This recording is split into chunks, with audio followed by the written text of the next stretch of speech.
నమస్కారం ఎస్ఎస్9 న్యూస్ కి స్వాగతం. ముందుగా ముఖ్యాంశాలు. రాత్రి సమయంలో రామ మందిరం ఇలా ఉంటుంది. ఫోటోలు షేర్ చేసిన ట్రస్ట్. ఫ్లోరిడాలో బీభత్సం సృష్టించిన టోర్నడో. తండ్రి బాటలోని తనయ. సోషల్ మీడియా వేదికగా కేశినేని నాని కీలక ప్రకటన. పట్టాభిపురం పోలీస్ స్టేషన్ పరిధిలో చైన్ స్నాచింగ్ కు పాల్పడే షేక్ సైదాను అరెస్టు చేసిన పోలీసులు. కోట్లాది హిందువుల కళ నెరవేరే సమయం ఆసన్నమవుతోంది. జనవరి 22న అయోధ్య రామ మందిరం విగ్రహ ప్రతిష్టాపన కార్యక్రమం వైభవంగా జరగనున్న విషయం తెలిసిందే. ఈ వేడుకల కోసం జగదపి రాముడి జన్మస్థానమైన అయోధ్యపురి సర్వాంగ సుందరంగా ముస్తాబవుతోంది. రామ మందిరం ప్రారంభం, విగ్రహ ప్రాణ ప్రతిష్టకు సమయం దగ్గర పడుతూ ఉండటంతో నిర్మాణం, సుందరీకరణ పనులు శరవేగంగా జరుగుతూ ఉన్నాయి. ఈ నేపథ్యంలోనే తాజాగా ఆలయం నైట్ వ్యూకి సంబంధించిన చిత్రాలను శ్రీరామ జన్మభూమి తీర్థక్షేత్ర ట్రస్ట్ సోషల్ మీడియా ద్వారా పంచుకుంది. మందిరం ప్రాంగణం రాత్రి సమయంలో ఎలా ఉంటుందో చూపించే చిత్రాలను షేర్ చేసింది. రాత్రివేళ కూడా ఈ ఆలయం ఎంతో ఆకర్షణీయంగా కనిపిస్తోంది. ప్రస్తుతం ఆ చిత్రాలు వైరల్ అవుతున్నాయి. సాంప్రదాయ నాగర్ శైలిలో ఈ ఆలయాన్ని నిర్మించారు. 2500 ఏండ్లు నిలిచి ఉండే అద్భుత ఆధ్యాత్మిక కట్టడం, ఇనుము వాడకుండా ప్రత్యేక శిలలతో అందంగా నిర్మాణం, ప్రపంచంలోనే 3వ అతిపెద్ద హిందూ ఆలయం, భారతీయ సంస్కృతి వారసత్వాలకు నిలువెత్తు రూపం. ఇలా ఎన్నో విశిష్టలతో ఈ భవ్యరామ మందిరం రూపుదిద్దుకుంటుంది. అమెరికాలోని ఫ్లోరిడా రాష్ట్రంలో గల ఫోర్ట్ లాడర్డేల్ బీచ్ లో శనివారం టోర్నడో బీభత్సం సృష్టించింది. కొన్ని నిమిషాల పాటు విధ్వంసం రేపిన ఈ టోర్నడో చివరకు ఫోర్ట్ లాడర్డేలో బీచ్ లోనే సర్దుమణిగింది. ఈ టోర్నడో దాటికి పలు ఇళ్లు దగ్ధమయ్యాయి. కరెంటు స్తంభాలు కూలిపోయాయి, వైర్లు తెగిపోయాయి, నీళ్లు చేరటంతో విద్యుత్ ట్రాన్స్ఫార్మర్లు పేలిపోయాయి. టోర్నడోలో పైకి లేచిన వ్యర్థాలు పడటంతో వీధుల నిండా చెత్త నిండిపోయింది. అయితే ఈ టోర్నడో విధ్వంసంలో స్థానికులెవరికీ ఎలాంటి ప్రమాదం జరగలేదు, ఎవరూ గాయపడలేదు. టోర్నడో బీభత్సాన్ని పలువురు స్థానికులు తమ సెల్ ఫోన్లో బంధించి సోషల్ మీడియాలో పోస్ట్ చేశారు. భారత కాలమాన ప్రకారం శనివారం సాయంత్రం 6 గంటల ప్రాంతంలో ప్రారంభమైన టోర్నడో వేగంగా బలం పుంజుకొని పలు భవనాలను, విద్యుత్ వైర్లను, తీరంలో నిలిచి ఉన్న నౌకలను ఢీకొట్టిందని ఫోర్ట్ లాడర్డేలా అగ్నిమాపక శాఖ అధికారులు తెలియజేశారు. తెలుగుదేశం పార్టీకి గుడ్ బై చెప్పనున్నారు కేశినేని నాని కుమార్తె కేశినేని శ్వేత. ఈ విషయాన్ని కేశినేని నాని తన ట్విట్టర్ వేదికగా ప్రకటించారు. విజయవాడ రాజకీయాలు ఎన్నికలకు ముందే కాకరేపుతున్నాయి. మొన్నటి వరకు కేశినేని నాని తన రాజీనామా ప్రకటన చేయగా, తాజాగా ఆయన కుమార్తె కేశినేని శ్వేత రాజీనామా రాజకీయంగా తీవ్ర చర్చనీయాంశమైంది. విజయవాడ కార్పొరేషన్లో 11వ డివిజన్ కార్పొరేటర్గా కొనసాగుతున్నారు శ్వేత. తన కుమార్తె కార్పొరేటర్ పదవికి, టీడీపీ సభ్యత్వానికి రాజీనామా చేస్తున్నట్లు సోషల్ మీడియాలో పోస్టు చేశారు ఎంపీ కేశినేని నాని. సోమవారం ఉదయం 10:30 మున్సిపల్ కార్పొరేషన్ ఆఫీసుకు వెళ్లి తన రాజీనామా పత్రాన్ని సమర్పించి ఆమోదించుకున్న తర్వాత టీడీపీ సభ్యత్వానికి కూడా రాజీనామా చేయనున్నట్లు ప్రకటించారు కేశినేని నాని. రాజీనామా చేసే కంటే ముందు స్థానిక ఎమ్మెల్యే గద్దె రామ్మోహన్ ను కలిసి మాట్లాడనున్నారు. దీంతో తండ్రి బాటలోని తనయ నడుస్తున్నట్లు స్పష్టమవుతోంది. ఇదిలా ఉంటే ఆదివారం కేశినేని నానితో టీడీపీ రాజ్యసభ సభ్యులు కనకమేడల రవీంద్ర కుమార్ సమావేశమయ్యారు. దాదాపు గంటన్నర సేపు మాట్లాడుకున్నారు. తెలుగుదేశం పార్టీ అధిష్టానం నానిని బుజ్జగించేందుకు పంపించినట్లు జోరుగా చర్చ జరుగుతోంది. అయితే నాని మాత్రం ఎక్కడా తగ్గలేదు. తన రాజీనామాపై మరో ఆలోచన లేదని చెప్పినట్లు సమాచారం. అలాగే తిరువూరు సభకు ఆహ్వానించినప్పటికీ ఆ ఆహ్వానాన్ని తిరస్కరించారు. తిరువూరు సభలో ఎంపీగా కేశినేని నానికి ప్రత్యేక సీటు కేటాయించడంపై స్పందించారు. తాను పార్టీని వద్దనుకున్న తర్వాత ఇక ప్రోటోకాల్ ఏంటని వ్యాఖ్యానించారు. అందులో భాగంగానే సభకు కూడా హాజరు కాలేదు. ఈ నేపథ్యంలో నాని కుమార్తె కూడా పదవికి, పార్టీకి రాజీనామా చేయడం టీడీపీకి కాస్త ఇబ్బందికర పరిణామమని చెప్పవచ్చు. అయితే నాని ఇండిపెండెంట్ గానే పోటీ చేస్తారా లేక వేరే పార్టీలో చేరతారా అన్న విషయంపై ఇంకా క్లారిటీ రాలేదు. సంక్రాంతి తర్వాత తన రాజకీయ ప్రస్థానాన్ని ప్రకటించే అవకాశం ఉందని తెలుస్తూ ఉంది. నేను వద్దనుకున్న పార్టీ చంద్రబాబు గారు నన్ను పొమ్మన్నారు. ఇంకా నేను ఉండడం అనేది కరెక్ట్ కాదు, మంచిది కాదు, మంచి పరిణామం కాదు. అందుకని ముందు వెళ్ళి స్పీకర్ గారు అపాయింట్మెంట్ పెట్టాం. ముందు వెళ్ళి స్పీకర్ గారిని అడుగుతాం, స్పీకర్ గారిని రాజీనామా చేస్తాం. ఆయనతో అదే రోజు ఆమోదింపు చేసుకుని అప్పుడు పార్టీకి రాజీనామా చేస్తాం. ఎందుకంటే పార్టీకి ఎంపీ పదవి ఉండగా పార్టీ వదిలేసని చెప్పకూడదు, ఇంకో పార్టీకి వెళ్ళకూడదు, లేదా ఇంకో నిర్ణయం తీసుకోకూడదు. కాబట్టి అదే సోషల్ మీడియాలో పెట్టారు. ముందు లోక్సభకు రాజీనామా చేసి తర్వాత పార్టీకి రాజీనామా చేసిన తర్వాత మా వాళ్ళందరూ కూర్చుని ఇది చేద్దాం, అన్నదప్పుడు ఆ నిర్ణయం వాళ్ళ నిర్ణయం నా నిర్ణయం, నా సొంత నిర్ణయం ఉండదు. మా వాళ్ళందరూ ఏం చేయమంటే, ఇప్పుడు 4 రోడ్లు ఉంటాయి, ఏ రోడ్లోంచి వెళ్దామంటే డెస్టినేషన్కి మా వాళ్ళు ఏది నిర్ణయిస్తే మా వాళ్ళంతా కలిసి, ఎందుకంటే అందరిని క్యారీ చేయాలి కదా, నేను నా ఒక్క నిర్ణయం కాదు కదా. రోజు విజయవాడ మున్సిపల్ కార్పొరేషన్ 11వ డివిజన్ కార్పొరేటర్గా నేను రాజీనామా చేయడం జరిగింది. మేయర్ గారికి నా రాజీనామా పత్రం అనేది ఇవ్వడం జరిగింది. ఆమె ఆమోదించి అలాగే దాని మీద సైన్ చేసి ఇస్తామని చెప్పి తెలియజేశారు. ఆ లెటరు వచ్చిన తర్వాత వెంటనే తెలుగుదేశం పార్టీ నుంచి కూడా రాజీనామా చేయడం జరుగుతుంది. గుంటూరు కారం జూన్ 12న ప్రపంచవ్యాప్తంగా రిలీజ్ కానున్న నేపథ్యంలో ఫ్రీ రిలీజ్ ఈవెంట్ 9వ తేదీ 5 గంటలకు నంబూరు ఎక్స్ రోడ్డు వద్ద 18 ఎకరాల ఖాళీ స్థలంలో నిర్వహిస్తున్నట్లు శ్రేయస్ మీడియా ఎండీ శ్రీనివాసరావు తెలియజేశారు. ఈ సందర్భంగా బృందావన్ గార్డెన్స్ లోని ఒక హోటల్లో నిర్వహించిన మీడియా సమావేశంలో ఆయన మాట్లాడుతూ ఈ కార్యక్రమానికి మహేష్ బాబు, శ్రీలీల హాజరవుతారని, ఈరోజు మధ్యాహ్నం 2 గంటలకు గ్రౌండ్ వద్ద పాసులు ఫ్రీగా డిస్ట్రిబ్యూట్ చేస్తామని అన్నారు.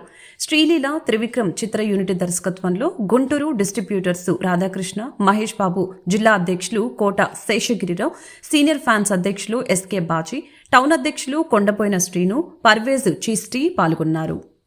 గుంటూరు కారం ప్రీ రిలీజ్ ఈవెంట్ని గుంటూరులో చేయాలని ఒక 2 days బ్యాక్ నిర్ణయించడం జరిగింది. హీరో గారు కోరిక మేరకు గుంటూరులోనే చేయాలని అనడంతో ఇక్కడ ఫంక్షన్ ఏర్పాటు చేయడం జరుగుతుంది. సో నిన్న యాక్చువల్గా గుంటూరు టౌన్లో చేద్దామని చాలా ప్రయత్నాలు చేశాం గ్రౌండ్ గురించి. గుంటూరు టౌన్లో కొన్ని అనివార్య కారణాల వల్ల పోలీస్ డిపార్ట్మెంట్, ఎస్పీ గారు అండ్ డిఎస్పీ గారు అందరూ మమ్మల్ని పిలిపించి మాట్లాడి, గుంటూరు టౌన్లో కొంచెం ట్రాఫిక్ ఇబ్బంది అవుతుంది, ఎక్కువ మంది క్రౌడ్ వచ్చే అవకాశం ఉంది, సో కొంచెం బైపాస్ దగ్గర పెట్టండి శ్రీనివాస్ గారు అండ్ వెంకట గారు అని చెప్పడం జరిగింది ఎస్పీ గారు. సో వారు చెప్పిన దాని ప్రకారం వారి సూచనలు అన్ని పాటిస్తూ ఈ నెల 9న నంబూరి క్రాస్ రోడ్స్లో పెట్రోల్ బంక్ పక్కన గ్రౌండ్లో ఏదైతే 18 ఎకరాల ఖాళీ స్థలంలో ఏర్పాటు చేయడం జరుగుతుంది. ఈరోజు మార్నింగ్ మొదలు పెట్టాము. రేపు ఈవినింగ్ ఒక అద్భుతమైన ఈవెంట్ ఇవ్వబోతున్నాము. గుంటూరు కారం ఫ్రీ రిలీజ్ ఈవెంట్ ఎక్స్ట్రాడినరీగా ప్లాన్ చేయడం జరిగింది. ఈ కార్యక్రమానికి మహేష్ బాబు గారు అండ్ హీరోయిన్స్, డైరెక్టర్ గారు అండ్ టీం అందరూ వస్తున్నారు. తమ్మన్ గారి పర్ఫార్మెన్స్ కూడా ఉండబోతుంది దీంట్లో. అలాగే అండ్ ఈ నెల 12న ఈ సినిమా రిలీజ్ సంక్రాంతి ముందే వచ్చేలాగా ఈవెంట్ రేపు ఉంటుంది. Thank you very much. అలాగే ఈవెంట్ పోలీస్ డిపార్ట్మెంట్ బాగా సపోర్ట్ చేస్తామని చెప్పారు. ఈ మీడియా వారి ద్వారా పోలీస్ ఎస్పీ గారికి, డిఎస్పీ గారికి, మంగళగిరి డిఎస్పీ గారికి, అడిషనల్ ఎస్పీ గారికి, ట్రాఫిక్ డిఎస్పీ గారికి అందరికీ మా స్పెషల్ థ్యాంక్స్. ముఖ్యంగా డిఐజీ గారికి మాకు ఇక్కడ వెళ్ళడానికి ఆయన ప్రధాన కారణం. ఆయన సపోర్ట్ చేసి మమ్మల్ని నుంచి ఆయన ప్రోత్సహించారు. ఆయనకి మా స్పెషల్ థ్యాంక్స్. శ్రేయాస్ మీడియా తరఫు నుంచి, అలాగే ప్రొడక్షన్ హౌస్ తరఫు నుంచి స్పెషల్ థ్యాంక్స్ అండి. అలాగే రేపు జరిగే ఈ కార్యక్రమాన్ని ఆ మీడియా కూడా మాకు సహకరించి సక్సెస్ చేయాల్సింది కోరుతున్నాం.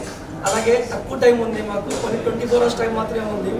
సో ఈ కార్యక్రమాన్ని గురించి మ్యాక్సిమం రీచ్ అయ్యేలాగా, గుంటూరు ప్రతి ఊరికి, విలేజ్కి రీచ్ అయ్యేలాగా గుంటూరు, కృష్ణా జిల్లా మీడియా ముఖంగా మీడియా వారు తెలియజేస్తే బాగుంటుంది అనుకుంటున్నాను. Thank you very much. Bye superstar Mahesh Babu Guntur Kaaram spicy మిర్చి కథ నేపథ్యంలో జరుగుతున్న ఈ cinema hero superstar Mahesh గారు హైదరాబాద్లో అనివార్య కారణం వల్ల ఆడియో ఫంక్షన్ క్యాన్సిల్ అయిన సందర్భంగా గుంటూరులోని ఈ ఆడియో ఫంక్షన్ పెట్టాలని ఆయన గట్టిగా సంకల్పించారు. ఆయన అనుకున్న విధంగా టీం మొత్తం నిన్న వచ్చి గుంటూరులోని గ్రౌండ్స్ మొత్తం అన్ని చూసాము. బ్రహ్మానందరెడ్డి స్టేడియం, ఇన్నర్ రింగ్ రోడ్లో చాలా స్టేడియం పరిశీలించాము. కానీ పోలీస్ డిపార్ట్మెంట్ వారు గుంటూరు టౌన్లో పెడితే మేము ఈ క్రౌడ్ని కంట్రోల్ చేయలేము, అభిమానుల్ని ఇంత క్రౌడ్ని కంట్రోల్ చేయలేము కాబట్టి షార్ట్ టర్మ్లోనే మీరు అడిగారు కాబట్టి అందువల్ల కొంచెం ఊరికి అవుట్స్కట్స్లో ఈ కార్యక్రమం చేసుకోవాల్సిందిగా వాళ్ళు అభ్యర్థించారు. సరే, అప్పటికప్పుడు రాత్రి కొన్ని ఎన్ఆర్ఐ మన నెంబూరు పక్కన గల గ్రౌండ్ హిందుస్థాన్ పెట్రోలియం ఎదురు గల గ్రౌండ్లో ఏర్పాట్లు 18 ఎకరాల స్థలంలో ఏర్పాట్లన్నీ స్టార్ట్ చేశారు. మొత్తం స్టేట్ వైడ్ నుంచి అభిమానులందరూ తరలి వస్తున్నారు. అట్లాగే గుంటూరు జిల్లా నుంచి కానీ మన కృష్ణా జిల్లా కానీ చుట్టుపక్కల జిల్లా కానీ నుంచి అందరూ అభిమానులందరూ వస్తే వారికి పాసులు మేము అందరికీ ఫ్రీగా ఇస్తాము, అందుబాటులో ఉన్నాయి. మీరంతా మమ్మల్ని కన్సల్ట్ చేస్తే ఆ పాసులు తీసుకొని కుటుంబ సమేతంగా ఇచ్చేసి సూపర్ స్టార్ మహేష్ బాబు గారి గుంటూరు కార్యం ఆడియో ఫంక్షన్ని విజయవంతం చేసి మన గుంటూరు టైట్లు, గుంటూరు జిల్లా ముద్దుబిడ్డ సూపర్ స్టార్ అలాగే మహేష్ బాబు ఆడియో ఫంక్షన్ విజయవంతం చేస్తుందిగా అభిమానులని అలాగే మీడియా ప్రతినిధుల్ని ఈ కార్యక్రమం షార్ట్ టర్మ్ ఒకే ఒక రోజు ఉంది కాబట్టి మీరు ఇవాళ మీ ఛానల్స్ మొత్తం ఈ ప్రెస్ పేపర్ మీడియా అంతా పబ్లిసిటీ బాగా చేసి ఈ ఆడియో ఫంక్షన్ విజయవంతం చేయాల్సిందిగా కోరుతూ, అట్లాగే ఇక్కడ విచ్చేసిన మేము రాత్రి చెప్పాము, రాత్రి అనుమానాల కారణం లేట్ అయింది ఫంక్షన్ వెన్యూ వల్ల క్షమించవలసిందిగా కోరుతూ ఈ కార్యక్రమాన్ని చాలా ఫాస్ట్గా తీసుకెళ్లి జనాలందరికీ చేరువుగా తీసుకెళ్లి రేపు మహేష్ బాబు ఆడియో ఫంక్షన్ విజయవంతం చేయాల్సిందిగా కోరుతున్నాము.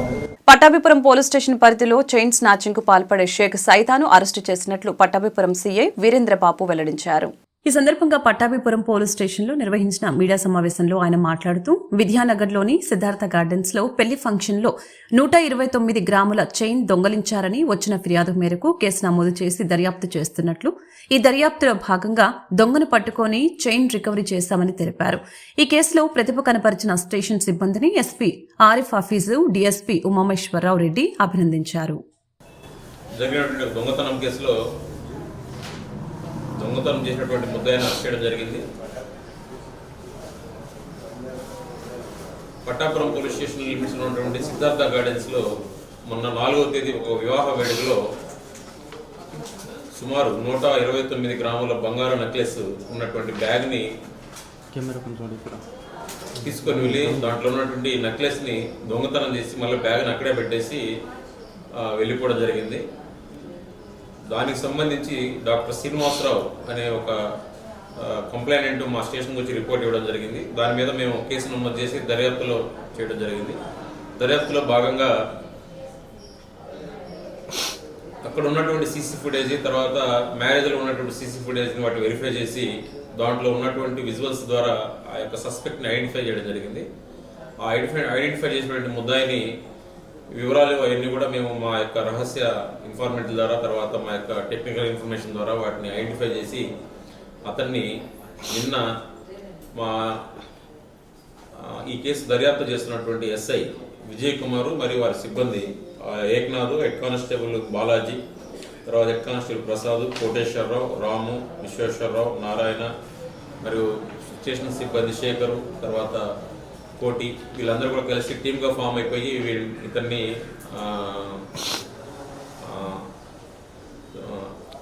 ఐడెంటిఫై చేసి అరెస్ట్ చేయడం జరిగింది. కేంద్ర ప్రభుత్వం ఆంధ్రప్రదేశ్ అభివృద్ధి కోసం చేపట్టిన సంక్షేమ పథకాలను వివరిస్తూ బీజేపీ జిల్లా నాయకులు చేపట్టిన విజయ సంకల్ప యాత్ర నగరంలో విజయవంతంగా సాగుతోంది. సోమవారం అరండల్పేటలోని 1వ లైన్లో జరిగిన ఈ పాదయాత్రలో పశ్చిమ నాయకులు జయప్రకాష్ నారాయణ, జిల్లా అధ్యక్షులు నరేంద్ర కుమార్తో పాటు టొబాకో బోర్డు డైరెక్టర్ యశ్వంత్ కుమార్లు హాజరయ్యారు. ఈ సందర్భంగా మీడియాతో మాట్లాడుతూ రాష్ట్ర ప్రభుత్వ పనితీరుపై ఘాటైన విమర్శలు చేశారు. గత 9.5 సంవత్సరాలుగా కేంద్ర ప్రభుత్వంలో ఎన్డీఏ ప్రభుత్వంలో ఉన్నటువంటి నరేంద్ర మోడీ గారు మన ప్రధానిగా ఏ రకంగా అయితే దేశానికి అభివృద్ధి పథకాలు ఇచ్చారో అదేవిధంగా ముఖ్యంగా మన ఆంధ్ర రాష్ట్రానికి సంబంధించినంతవరకు ఇచ్చినటువంటి ప్రతి ఒక్క అభివృద్ధి పథకాన్ని ప్రజలందరికీ తెలియజేయాలి.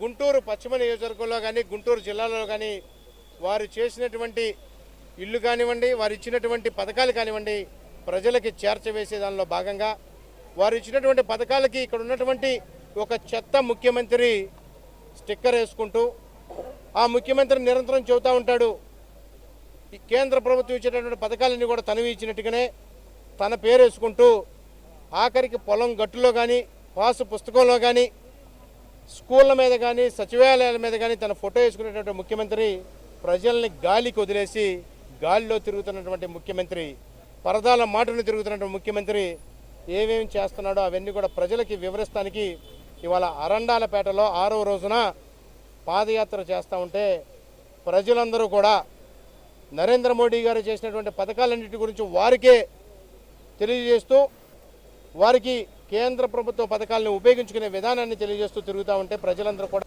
ఈరోజు వల్లూరి జయప్రకాష్ గారు 6వ రోజు విజయవంతంగా చేపడుతున్నటువంటి విజయ సంకల్ప యాత్ర అద్భుతంగా జరుగుతుంది.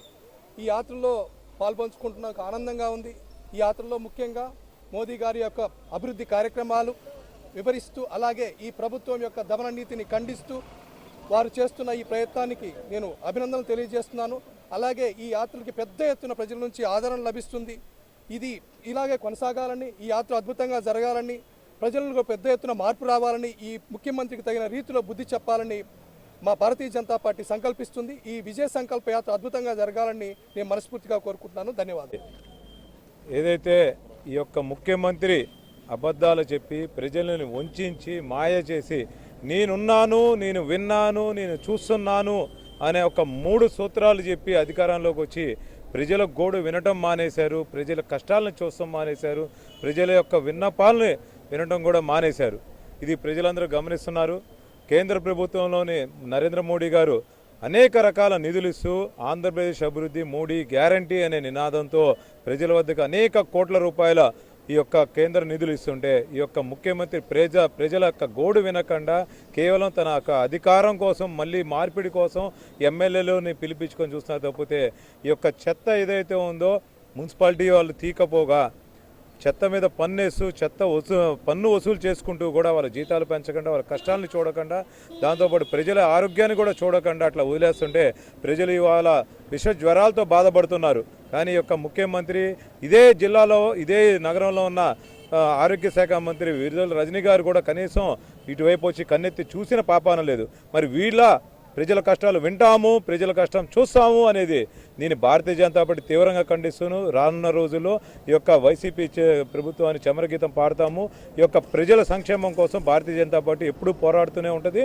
అట్లానే అభివృద్ధి కోసం మేము అనేక నిధులు ఇస్తూనే ఉంటాము. ఇచ్చిన హామీలు అమలు చేసి జాబ్ క్యాలెండర్ 2024ని విడుదల చేసి మెగా డిఎస్సీ నిర్వహణ, గ్రూప్ 1-2 అభ్యర్థుల వయోపరిమితి పెంపు, రాష్ట్రంలో వివిధ శాఖల్లో ఖాళీ పోస్టుల భర్తీ, పరిశ్రమల స్థాపన, పెట్టుబడుల ఆకర్షణ ద్వారా రాష్ట్రంలో నిరుద్యోగులకు ఉపాధి కల్పన వంటి హామీలు అమలు చేయాలని డిమాండ్ చేస్తూ గుంటూరు జిల్లా కలెక్టర్ కార్యాలయం వద్ద జిల్లా తెలుగు యువత అధ్యక్షులు రావిపాటి సాయికృష్ణ ఆధ్వర్యంలో కలెక్టర్ కార్యాలయానికి నిరసన ప్రదర్శనగా వెళ్లి ప్రధాన ద్వారం ఎదుట నిరసన తెలిపి జిల్లా జాయింట్ కలెక్టర్ గారికి ప్రభుత్వానికి తెలియజేయాలని కోరారు.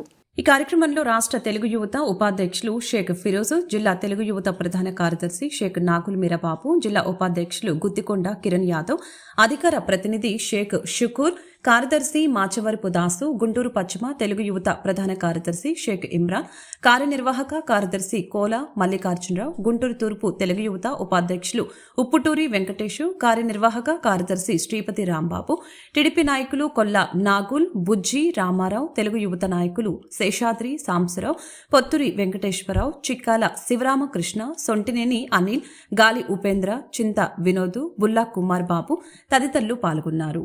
పిలుపులో భాగంగా ఆంధ్రప్రదేశ్ రాష్ట్రంలో తెలుగుదేశం పార్టీ ప్రభుత్వంలో ఈజ్ ఆఫ్ డూయింగ్ బిజినెస్ లో ఆంధ్రప్రదేశ్ రాష్ట్రం నంబర్ 1 స్థానంలో ఉంటే ఈరోజు నిరుద్యోగ రేటులో ఆంధ్రప్రదేశ్ దేశంలో నంబర్ 1 స్థానంలో వచ్చిన ఘనత ఈ రాష్ట్ర ముఖ్యమంత్రి జగన్మోహన్ రెడ్డి గారు చెప్తే మరొకటి కాదు. మరి అట్లాగే చూసుకుంటా ఉంటే దేశంలో ఆంధ్రప్రదేశ్లో నిరుద్యోగ రేటు అధికంగా ఉందని 73% మంది పట్టభద్రులు ఆంధ్రప్రదేశ్లో నిరుద్యోగులుగా మిగిలిపోయారు. పరిశ్రమల ద్వారా, పెట్టుబడుల ద్వారా ఉద్యోగ ఉపాధి అవకాశాలు కల్పిస్తాను, జాబ్ క్యాలెండర్ ప్రతి జనవరికి ఇస్తాను, మెగా డిఎస్సీ నిర్వహిస్తాను, రాష్ట్రంలో ఖాళీ పోస్టులు భర్తీ చేస్తానన్న ముఖ్యమంత్రి ఈ రోజు కూడా ఇచ్చిన హామీలన్నీ నీటి మూటలు, గాలి మూటలుగానే మిగిలిపోయాయి. జాబ్ క్యాలెండర్ అందరి నిరాశగానే మిగిలిపోయింది. కానీ ఈరోజు చూసుకుంటా ఉంటే జగన్మోహన్ రెడ్డి ఇచ్చిన హామీల్ని ఈ విధంగా గాలికి వదిలేసి ఆంధ్రప్రదేశ్ రాష్ట్రంలో నిరుద్యోగులు గత 4 ఏళ్లలో అటు జాబుల రాజు కానివ్వండి, మత్తుకి, గంజాయికి, బానిస వైపు కానివ్వండి 21,500 మంది నిరుద్యోగులు ఆత్మహత్య చేస్తున్నారని చెప్పి పార్లమెంట్ సాక్షిగా వాళ్ళ ముందే చెప్తున్నారు. అట్లాగే గత తెలుగుదేశం పార్టీ ప్రభుత్వంలో 35 లక్షల కోట్ల పెట్టుబడులు ఆకర్షించి ఎంఓయూ తీసుకొని 15 లక్షల పెట్టుబడులు ఆకర్షించి, లక్షల కోట్ల పెట్టుబడులు ఆకర్షించి, అలాగే 5.7 లక్షల ఉద్యోగ ఉపాధి అవకాశాలు శ్రీకారం చుట్టే ఈ ముఖ్యమంత్రి అధికారంలోకి వచ్చిన తర్వాత ఈరోజు 35 లక్షల మంది నిరుద్యోగుల ఉద్యోగ ఉపాధి అవకాశాలకు గండి కొట్టాడు. అందుకు నిరసనగా ఈ రాష్ట్రంలో ఏదైతే నిరుద్యోగులు అనే వాళ్ళకి నేను అధికారంలోకి రాగానే నా ప్రభుత్వ పనుల్లో ఏదైతే వర్క్స్ ఉంటాయో వాటిల్లో కాంట్రాక్టులు కల్పిస్తాను, కాంట్రాక్టర్లుగా యువతను తీర్చిదిద్దుతున్నాడు. ఈ రోజు కూడా హామీ నేను గాలికి వదిలేశాను. మరి అట్లాగే ప్రధానంగా చూసుకుంటే గ్రూప్ 1, 2 అభ్యర్థుల వయో పరిమితి ఈ 4 ఏళ్ల కాలంలో ప్రభుత్వం చేసిన నోటిఫికేషన్ జాప్యం వల్ల గ్రూప్ 1, 2 అభ్యర్థుల వయో పరిమితి కోల్పోయారు. వాళ్ళ వయో పరిమితి 40 నుండి 44 పెంచాలని చెప్పి, అలాగే డిఎస్సీ మెగా డిఎస్సీ నిర్వహించాలా. ఇంతవరకు ఒక్క టీచర్ పోస్ట్ భర్తీ చేయాలి. తెలుగుదేశం పార్టీ అభిప్రాయంలో 2 సార్లు మెగా డిఎస్సీ నిర్వహించి 18,000 మంది ఉపాధ్యాయుల పోస్టులు భర్తీ చేశారు. కానీ ఈ ప్రభుత్వం అధికారంలో రాగానే ఇంతవరకు ఆ ఊసే ఎత్తకుండా ఇప్పుడు మళ్లీ ఎన్నికలు సమీపిస్తున్న తరుణంలో రకరకాల స్టంట్లు ప్రదర్శిస్తూ ఉన్నారు. మేము ఈరోజు తెలుగుదేశం పార్టీ పిలుపులో భాగంగా తెలుగు యువతగా గౌరవ జిల్లా కలెక్టర్ల గారికి మా న్యాయబద్దమైన డిమాండ్లు నిరుద్యోగుల పక్షాన్ని ఇవ్వడానికి గుంటూరు జిల్లా కలెక్టర్ కార్యాలయానికి రావడం జరిగింది. మా డిమాండ్ ప్రకారం ఈరోజు కలెక్టర్ గారు సానుకూలంగా స్పందిస్తూ ఉన్నాం. వెంటనే ముఖ్యమంత్రి కళ్లు తెరిచి యుద్ధ ప్రాతిపదికన రాష్ట్రంలో ఖాళీ పోస్టులు భర్తీ చేయాలా, అలాగే మీరు ఇస్తామన్న హామీలు నెరవేర్చలేదు కాబట్టి చేస్తే చేయండి, లేకపోతే క్షమాపణ చెప్పి ఆంధ్రప్రదేశ్ నిరుద్యోగ లోకానికి వైద్యులని చెప్పి కూడా ముఖ్యమంత్రి గారికి సూచిస్తూ వెంటనే కనుక రాష్ట్రంలో నిరుద్యోగులు ఆదుకోకపోతే పెద్ద ఎత్తున మీ యొక్క కార్యాలయాలు ముట్టడిస్తాం, మిమ్మల్ని ప్రజాక్షేత్రంలో దోషులుగా నిలబడతాం. వేల కోట్లు ఎస్సీ ఎస్టీ సప్లాన్ నిధుల్ని దారి మళ్లించడం, దళిత హంతకుడు ఎమ్మెల్సీ అనంతబాబుని నెత్తికెక్కించుకుని ఊరేగితూ దళితుల ఆత్మగౌరవాన్ని కించపరుస్తున్న దళిత ద్రోహి వైఎస్ జగన్మోహన్ రెడ్డికి 2024 ఎన్నికల్లో గౌరవ ఓటమి అని అన్నారు.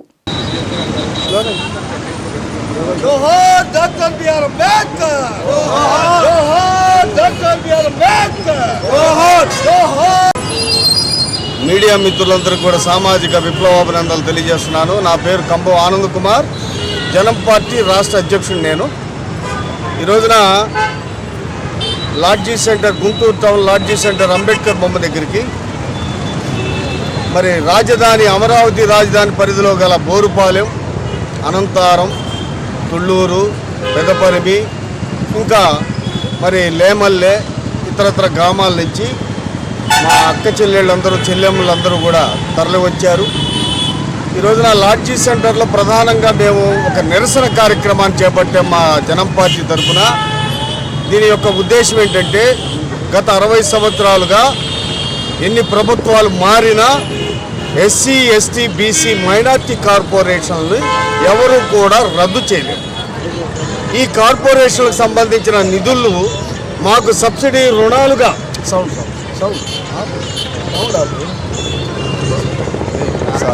మరి సబ్సిడీ రుణాలు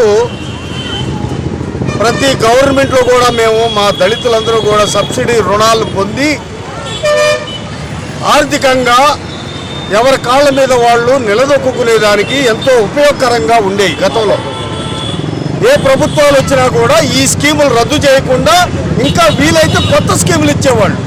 గత ప్రభుత్వం కిరణ్ కుమార్ రెడ్డి ముఖ్యమంత్రిగా ఉన్నప్పుడు పాత స్కీములు ఏమీ రద్దు చేయకుండా ఎస్సీ ఎస్టీ సప్లాన్ నిధులు 10 సంవత్సరాలు ఇచ్చెళ్ళాడు.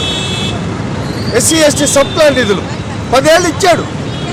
అట్లా పాతవి రద్దు చేయకుండా కొత్త ఇచ్చేవాళ్ళు ఏ ప్రభుత్వం అయినా కూడా. కానీ ఈ రోజున 2019 ఎన్నికల్లో ఎస్సీ ఎస్టీ బీసీలంతా కూడా మైనార్టీలంతా కూడా ఒక్క మాట మీద ఒక్క తాటి మీద నిలబడి అయ్యో పాప కొత్త కుర్రాడు బాగా చేస్తాడు, జగన్మోహన్ రెడ్డికి ఒక అవకాశం ఇద్దామనే ఆశతోటి గంపగొత్తగా ఓట్లేస్తే 151-22 బంపర్ మెజారిటీ వస్తే నువ్వు మాకు చేసిన అన్యాయం ఏంటి? నువ్వు ముఖ్యమంత్రి అయిన ఎమ్మటే మరుక్షణమే SC ST BC minority corporation రద్దు చేశాం. ఎస్సీ ఎస్టీలకు సంబంధించినటువంటి 27 సంక్షేమ పథకాలు రద్దు చేశాం. ఎస్సీ ఎస్టీలకు సంబంధించినటువంటి సప్లాన్ నిధులు 33,000 కోట్ల రూపాయలు దారి మళ్లించాం. వీటన్నిటికంటే దారుణమైన విషయం ఏంటంటే దళితుడైన డ్రైవర్ సుబ్రహ్మణ్యాన్ని హత్య చేసి శవాన్ని డోర్ డెలివరీ చేసిన ఎమ్మెల్సీ అనంతబాబు అనేటువంటి ఒక నరరూప రాక్షసుడు, హంతకుడు, రాజమండ్రి సెంట్రల్ జైలు ఖైదీ ముద్దాయిని తీసుకొచ్చి నిన్నగాక మొన్న కాకినాడ బహిరంగ సభలో ముఖ్యమంత్రి ఆయన పక్కన కూర్చోబెట్టుకుంటే మా దళితుల ఆత్మగౌరవం కించపరిచినట్టు కదా? మా దళితుల ఆత్మగౌరవాన్ని నువ్వు కించపరిచే పనులు ఎందుకు చేస్తున్నావు?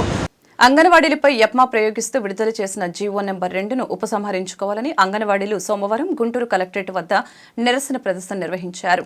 ఇందుకు భయపడమని, సమ్మె కొనసాగిస్తామని అంగన్వాడీలు స్పష్టం చేశారు. ఇప్పటికైనా గౌరవ వేతనం ప్రకటించకపోతే నిరసన కొనసాగుతుందని తెలిపారు. నమస్కారం. జీఓబులెస్ ఏఐటీసీ రాష్ట్ర ప్రధాన కార్యదర్శి. ఇవాళకు 8 రోజులుగా ఏఐటీసీ అనుబంధ మున్సిపల్ కార్మిక సంఘం ఈ రాష్ట్రంలో సమ్మె చేస్తోంది. ఈ సంఘానికి రాష్ట్రంలో 70% కార్మికుల మద్దతు ఉంది. 79 మున్సిపాలిటీస్లో, ఒక 13 కార్పొరేషన్స్లో, అలాగే ఒక 28 నగరపాలక పంచాయతీల్లో ఇవాళ మా సంఘం సమ్మెలో ఉంది. మేము ఎప్పుడో డిసెంబర్ 7వ తారీఖునే సమ్మె నోటీస్ ఇచ్చాం ప్రభుత్వానికి, మా సమస్యలు ఇవి పరిష్కారం చేయాలని. గతంలో 4-5 రోజులు జరిగిన సమ్మె సందర్భంగా అంగీకరించిన అంశాలు కూడా ఇప్పటికీ ఈ ప్రభుత్వం అమలు చేయకుండా మేము అన్నీ ఇచ్చాము, ఇంకా మీరు డ్యూటీలకు రండి, లేకపోతే మిమ్మల్ని తొలగిస్తాము, వేరే వాళ్ళు పెట్టుకుంటామని చెప్పేసి కమిషనర్ల ద్వారా, కార్పొరేషన్ల వాళ్ళ ద్వారా, లేకపోతే ఎమ్మెల్యేల ద్వారా, కలెక్టర్ల ద్వారా బెదిరిస్తున్నారు. ఈ బెదిరింపులకు భయపడేటువంటి పరిస్థితి లేదు. గతంలో చేసిన దానికే దిక్కు లేకపోతే ఇప్పుడు నువ్వు చెప్పేటువంటి ఒట్టొట్టి మాటలు ఎవరు నమ్ముతారో?